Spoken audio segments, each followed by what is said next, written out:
Live and on demand from the WNY News Now studios in downtown Jamestown. This is News Now at noon. Now at noon, horrifying details are released after the feds allegedly bust a climber teacher with child pornography. And we check in with Puerto Rico 1 year after a hurricane ravaged the island. But first, Chief Forecaster Dakota Hunter with a look at today's weather. Hey, Dakota. Jay, and woo, boy, I am blurry. Let me step off the wall here and see if the camera will autofocus. But yes, it is finally Thursday. We are finally about halfway through the week here. The almanac for today, for yesterday, I should say, if it will come up here. And what I'll do is I'll step into the office and I'll manually do it. There we go. It's 70. That was the high yesterday. 55 is where we bottomed out this morning. We're going to be nowhere near the records today. And obviously, the high yesterday was right near average. And the dew point graphic, I threw it up yesterday. I wanted to throw it up one more time to kind of mention to you guys that the humidity will be coming back, and we're going to be right in the 60s today for the humidity level. So that will be coming up. So for the remainder of the afternoon, any clouds that we have will be breaking apart, leading to a mostly sunny afternoon. But that humidity ticks up with a warm front, 75 to 81, with a southwest wind 5 to 10 miles per hour. We'll time out the rain chances for tomorrow. Plus, how is that severe weather threat looking for tomorrow? We'll time it out with a quick solution 7-day later on in the show. Jay? Dakota, thank you. A criminal complaint obtained by WNY News Now is revealing more details today about the alleged activities made online by Clymer school teacher Scott Aikens, who was charged with possession of child pornography last week. The 60-year-old allegedly logged onto a Thai-based website with the username EJD. The complaint states that he posted 15 public comments like, quote, "How I like the young one is really interested," and others are too graphic for this broadcast. He also allegedly gave money to the site in exchange for credits on their platform. Our Matt Hummel has been sifting through the document. He will have much more on our site coming up in just a bit. A town of Gary man is facing charges after state police say he restrained a woman, prevented her from leaving a house, and broke a window in the process. 36-year-old Tori Steffens is arrested on Monday and charged with unlawful imprisonment and criminal mischief. He was arraigned and remanded to Chautauqua County Jail. Close to 3,000 people have signed a petition demanding the resignation of Buffalo Catholic Diocese Bishop Richard Malone, who has insisted he will not resign. The Change.org petition demands that Malone resigns on the heels of his actions to apparently cover up several cases of sexual abuse and misconduct by priests. The New York Attorney General is currently investigating the actions of all New York Catholic dioceses in light of the recent findings by a Pennsylvania grand jury. Malone previously stated he will not leave his position until he retires in 2021. Congressman Chris Collins, who pled not guilty in August to illegal insider trading, tweeted Wednesday that he will not only remove his name from November's ballot, and he'll actively seek to campaign for re-election in that district. Collins saying the stakes are too high to allow the radical left to take control of his seat in Congress. He said that he will fight for re-election and to clear his name of federal charges he now faces. An area of land surrounding the Chautauqua River near an outlet at McCray Point Park has been designated as a brownfield opportunity area. Governor Andrew Cuomo made that announcement Wednesday that two new designations, one here in Jamestown, the other in Dunkirk. The designations cover more than 1,200 acres of neglected, dormant, and blighted properties in two communities and help the locations implement revitalization strategies to rebuild those areas and spur economic growth. The designations are based on nominations or plans that reflect local conditions in the community. Projects developed in those areas will given a strategy and be eligible for additional brownfield cleanup program tax incentives. And drinking 2 excess can come with a variety of consequences, whether it be legal, financial, or physical. But according to a new survey, middle-aged drinkers seem to be more concerned about social consequences. They're more worried about embarrassing, drunken behavior and its effects on their reputation rather than health consequences of drinking alcohol. Researchers found that people aged 30 to 65 believed drinking was safe as long as they could meet their responsibilities and behave appropriately. Health was described as a minor concern in the report, or not even a concern at all. Next here, how Puerto Rico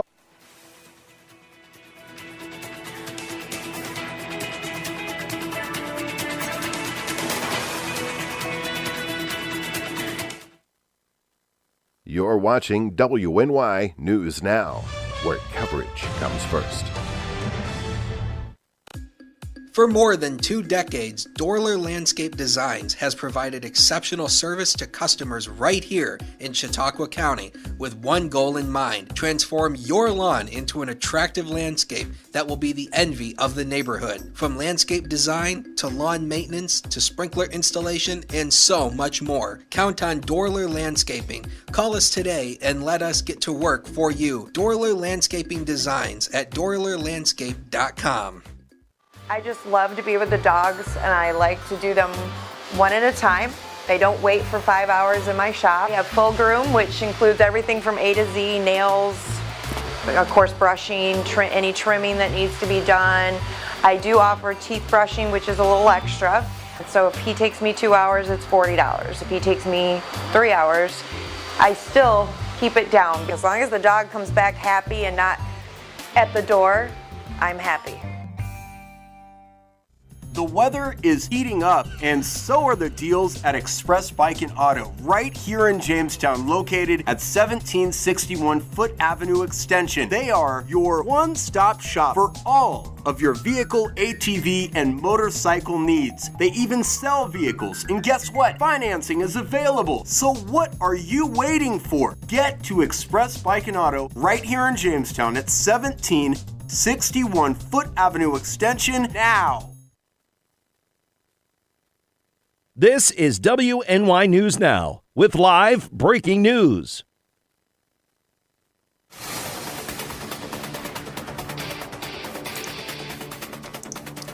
And welcome back to WNY News Now, new and noteworthy. You may have seen on the national news wire that right now officials in Maryland are monitoring a shooting. They say at least 3 people have been killed there. This is in Hartford County. Reading directly from the Associated Press, who is reporting here, law enforcement say that the shooting, they have obviously knowledge of the shooting. There was a press conference here moments ago. The Hartford County Sheriff's Office tweeting that there are investigating the possibility of multiple victims. Still don't know at this point whether, how many shooters there are or things like that, but obviously I wanted to bring that to everyone's attention here as we came back. I know we were just monitoring that shooting there from our news wire, but it looks like they might have pulled back from that. But we will, of course, continue to bring updates and details as well at WNYNewsNow.com. Matt is here with us too. Good afternoon to everyone who's joining us. Now, Matt, today, this morning, you spent, 4 hours about from when you got into the top of the show sifting through a indictment for the alleged climber teacher, who allegedly took part in the child pornography last week. Well, I do want to clarify first that it's not an indictment yet. It's a criminal complaint. Okay. So, for those that may not know, a lot of times when it comes to federal investigations with the U.S. Attorney's Office, it'll start with a criminal complaint. You'll see a lot of times, like the Jamestown Police Department, for example, they'll bring a criminal complaint up to Buffalo, and Buffalo will do its thing, and then, say a month or so from now, the U.S. Attorney's Office may decide to indict. Right. So that's what's happening in this case with the climber teacher. So obviously the criminal complaint just details what has occurred, or at least what they allege has occurred. Obviously, now some of this, as we read during the news, is very graphic. That's one way of putting it. some of the comments that were allegedly made by Mr. Akins on this website, it was hard to read, really was. The complaint was about 10 pages long, so a lot of times you'll see longer complaints. This one was shorter, but it was still compounded with some very, very heavy details. So what are some of the things that you are able to share with us? Well, what I will share right now with the show before we publish this story is Mr. Akins allegedly, through November of 2017 to December of 2017, had access to a child pornography website based out of Thailand. And I'm going to not state the name on air. Right, we don't want to spread that. Correct. But he had access to this website, and he received over 230 credits, allegedly. And how you get these credits, according to the complaint, is you either donate money to the website or you upload images that you took yourself. And according to the complaint, Akins just donated money and made some public comments, and he got all these credits. And according to the complaint, he was supposedly done with that account in December. And by the time the Homeland Security agents raided his house last Friday, they allegedly found him in front of a computer, and he supposedly asked them, quote, "Is this about the internet?" Wow. So he obviously, when you do something with such an illegal scale, you know that there's a consequence out there. And by the sounds of it, when talking with the agents, he certainly knew that, or at least has seen that. So, of course, this report that will be published on WNY News Now in a couple of minutes is pretty graphic. So we do want to warn everybody, but certainly something where you think people should be held accountable for what has allegedly occurred when they that they have done, anyways, from the attorney's office. So certainly, and really sad for the school district too, when you think about it. I mean, even though this is all alleged actions by the AG, but it's disgusting, really. yeah, definitely. I mean, I had to actually leave after typing the article for a few minutes because it's like, holy cow. I mean, woo. Right. So, and we'll of course keep everybody updated on that on WNYNewsNow.com in the coming days. Continue to follow his report as well.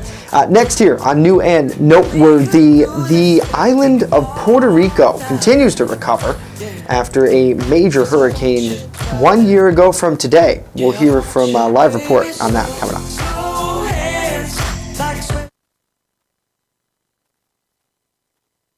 EagleZip.com is your local one-stop shop for all of your home and business computer needs. Located on Fluvan Avenue Extension, just outside of Jamestown, EagleZip.com sells and services all brands of desktops and laptops, as well as servers and network equipment for your business. All new computer sales include transferring your data from your old computer plus a 2-year warranty. Call EagleZip.com today. Stop by EagleZip.com today and let us make computers easy for you.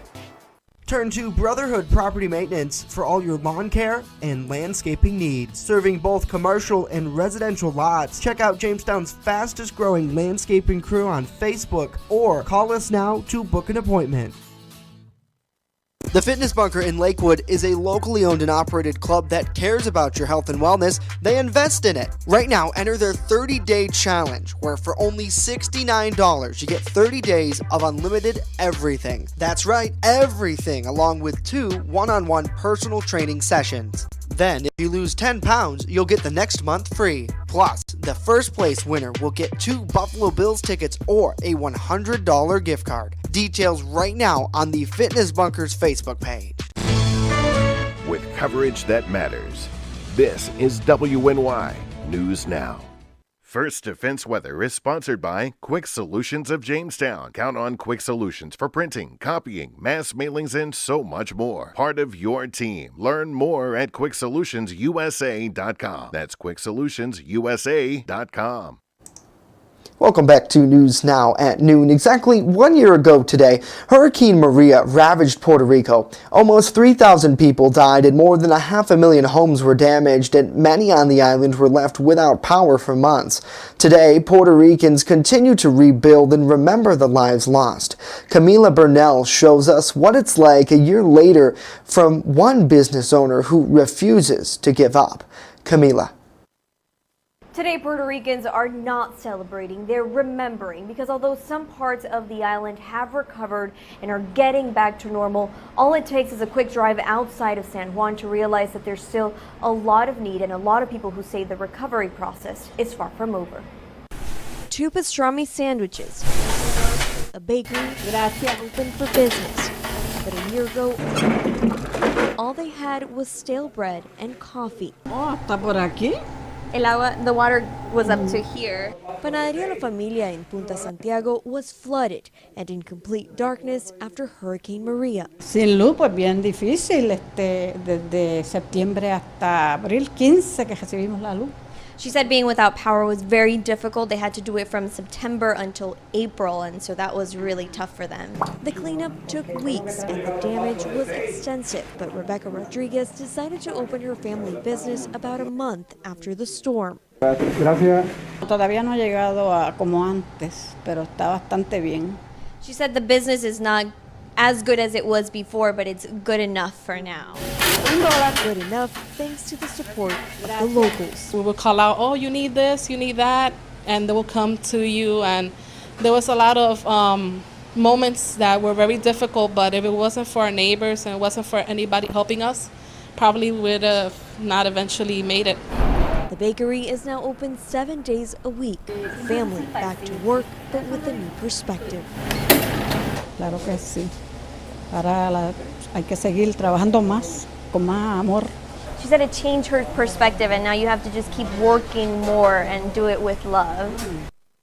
And FEMA numbers show that still 166,000 homes need to be repaired.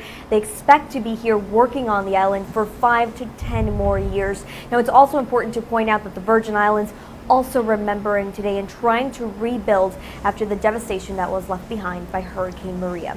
Reporting in San Juan, Puerto Rico, Camila Bernal. Now back to you.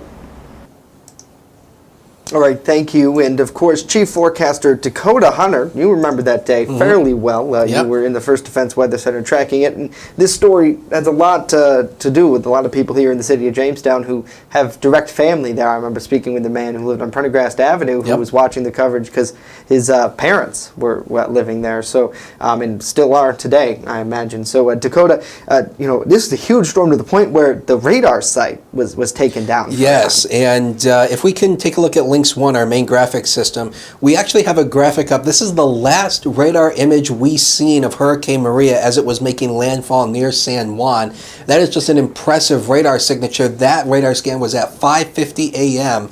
on this day 1 year ago, and we weren't entirely sure what happened to the radar, but later after the storm passed, NOAA was able to get some pics, and this is what it looks like. Absolutely nothing. The only thing that's left there is just tower and a little stub of the radar dish that's left. The whole dish was completely destroyed from the high winds and the debris knocking into it. And now the good news is they have since rebuilt that radar. The radar is in full operation now.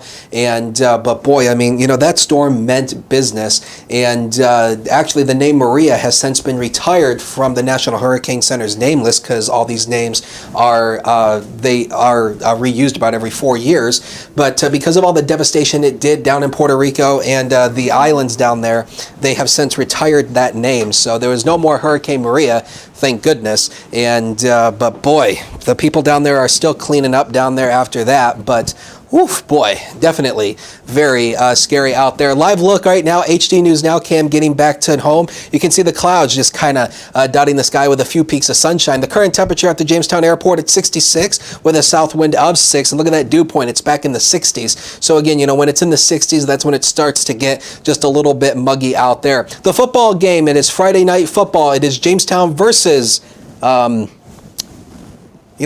It's a Wheatfield. There it is. Wheatfield at Strider Field at 7 o'clock Friday. And again, you can see it's going to be warm and humid, but we're going to be dealing with some thunderstorms.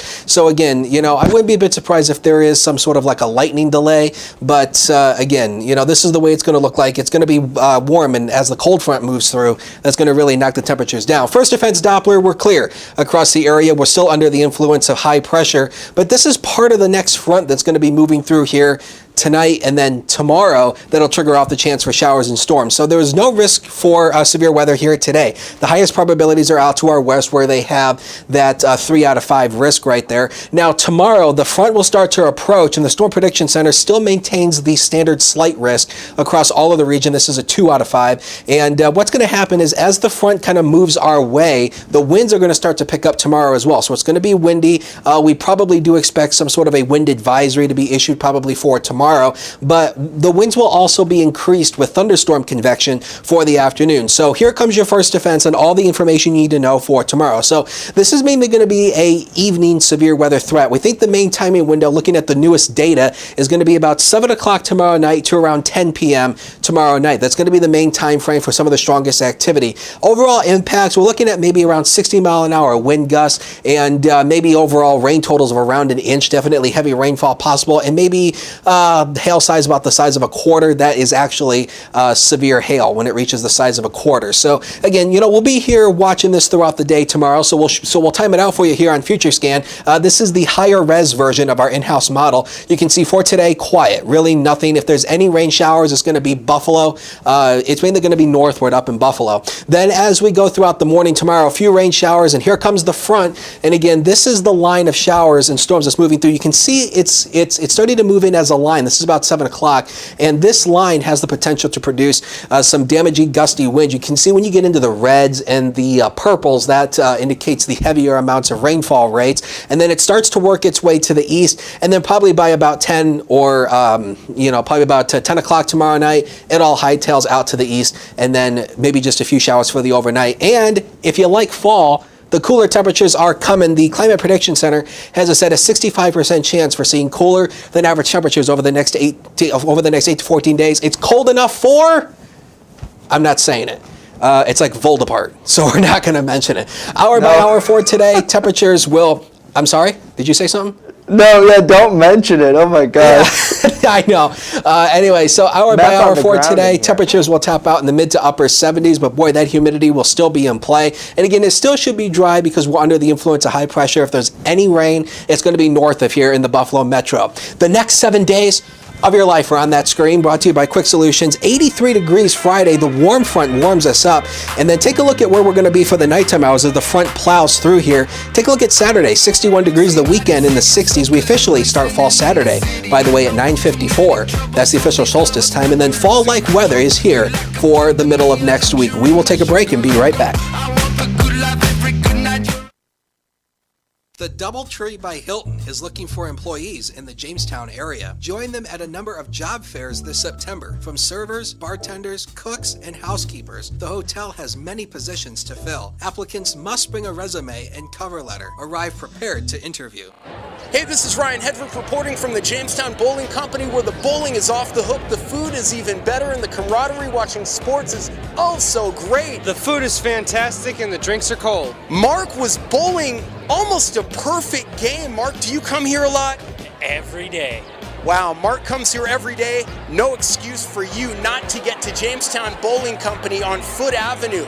Jamestown Bowling Company. Eat, drink, bowl, and be merry. The Frewsburg Pharmacy is the small-town pharmacy with big-time service. Located at 26 West Main Street, Greg Nelson treats his customers like family, so you know you are in good hands when you walk through the door. The Frewsburg Pharmacy has everything you need and more, including a gift shop for the seasons. Stop down to the Frewsburg Pharmacy today and let the staff show you why the Frewsburg Pharmacy is the pharmacy that cares about you. Brought to you by the people giving hope at Gifts Decor and More. With the controversial kratom, Gifts Decor and More is giving hope to Southern Chautauqua County residents, one visit at a time. You're watching WNY News Now. your source for breaking news. This is WNY News Now with live breaking news. And welcome back to News Now, new and noteworthy. Still monitoring that situation in Maryland. Here's a live look in Aberdeen, Maryland, at a warehouse of some type. On the side of the building, there's a big Rite Aid sign, so it's we haven't been able to confirm that yet, whether that is part of this warehouse, a Rite Aid sorting facility or something like that. But obviously right now, the SWAT team and the FBI are looking into this shooting. Police now saying the suspect is in custody, but 3 people were killed as of moments ago, with the death toll to 3 people here in Maryland, of course. Very, very tragic there, and it seems like society might have come numb to something like this, but certainly very real right now going on as police, strategically search through that building, that complex area. People just came out moments ago. They patted everybody down, checked them out, hands in the air type deal. But that's what we know at this point. The Associated Press reporting that calls first came in around 9:30 this morning. And Matt, we both talked to Chautauqua County Sheriff Joe Gerasi about this, same type of stuff happening here. He says the county is prepared for something like this, but very unthinkable, certainly, a lot of people think. Well, it's hard to truly prepare. That's right. The thing. And we see that today. I hope that anyone that's injured, I hope they recover. Thoughts and prayers go out to the family of those who are deceased, and hopefully we can get the situation resolved as quickly as possible. And we're learning more about the suspect. It looks like that person is in custody. We do not know their gender yet, but they do say that they're in the hospital in critical condition. No word whether he or she was shot by the police, injured themselves. We don't know that yet. But of course, we'll continue to monitor this from our national sources and let everybody else know here online and on demand as well at WNYNewsNow.com. Shifting gears a little bit to something that Dakota Hunter is a big fan of. McDonald's apple pies are going. You're not? You hate them? No, well, I don't really care for apple and cherry pies. They're going through some changes. My gosh. I had to take advantage of that. The fast food giant announced that it's altering the recipe of these beloved apple pies that no one in our studio seems to like anyways. The pies obviously are covered in this crust. Well, they're going to make a bunch of different types of them with American-grown apples, and they're changing the crust a bit, so be on the lookout for that. They're trying to make them healthier, probably because most of their customers are obese. Healthier food at McDonald's that doesn't exist. I haven't gone to McDonald's since, Since when? Since the incident over at McMobile? Mm-hmm. Oh boy, was that the last one you were at? No. Okay, thank goodness. I don't eat much fast food that much anymore. Mainly because it's gotten so expensive. That's mainly the reason why I don't eat there very much. But also at the same time, it's like, you don't really need fast food all the time. No, it's. I mean, if you're gonna go I guess sometimes I do crave like a burger from a fast food joint, but most of the time I'd rather just have home. Yeah, if you're gonna go out, go to like a restaurant. Yeah. And sit down and eat. Support local businesses, people. Go down here to Reuben. He makes some great food. You at got the Havana sauce. Cafe, yes. Yeah, right. You had or a date. Forte. You had a date Beautiful. at Forte. Yes. How was that? Yeah, we're not going to get into that. Let's go to weather. Let's take a look at the 7-day one final time, and you can see potential for severe thunderstorms tomorrow afternoon. It's mainly late in the afternoon into the evening hours. We're going to be here keeping an eye on that with a cold front, and then that front takes at the temp drop off 83 tomorrow to 61 Saturday. That front really drops our temperatures down to a below average feel for the weekend, and temperatures rebound to about where they should be for early next week. All right, Dakota, thank you. It's too bad you won't answer any of our questions about your date. I plead the fifth. You're pleading the fifth. No comment. That only works in court, not on the news. No comment. Hey, that's it for us today. Breaking news, it's all the time at WNYNewsNow.com. That's the place to be. We're back here tomorrow at noon. We'll see you then.